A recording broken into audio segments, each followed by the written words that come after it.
Oke, kembali lagi dengan saya Made Krisna Pradita. Di sini saya akan membahas prinsip-prinsip desain grafis visual. Oke, langsung saja kita yang membahas yang pertama itu ada apa yang dimaksud dengan konsep. Oke, baik, konsep merupakan suatu istilah pertama yang perlu dipahami sebelum mengarah ke pembahasan prinsip-prinsip belajar konsep. Jenis-jenis konsep. Ada yang pertama itu konsep konjungsi atau penghubung. Yang kedua itu ada konsep benda nyata. Yang ketiga itu ada konsep abstrak.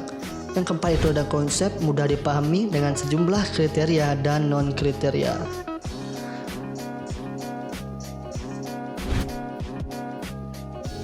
Pemilihan contoh dan non-contoh, penggunaan contoh dan non-contoh merupakan cara yang dapat digunakan dalam menjelaskan suatu konsep.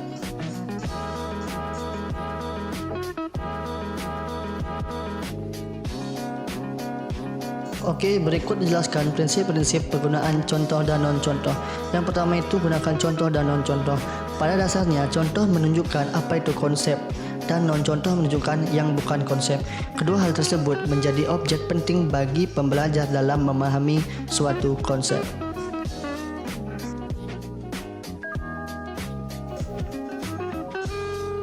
Oke, selanjutnya itu ada gunakan beragam contoh. Penyajian contoh-contoh memiliki peran tentang luasnya suatu konsep.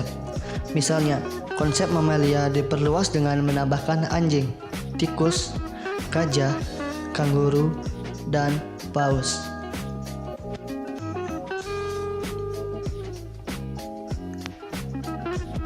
Oke, selanjutnya itu ada sebaliknya, karakteristik contoh dan non-contoh berlawanan. Sajikan sebanyak-banyaknya karakteristik atau atribut dari contoh agar pemahaman terhadap suatu konsep semakin mendalam.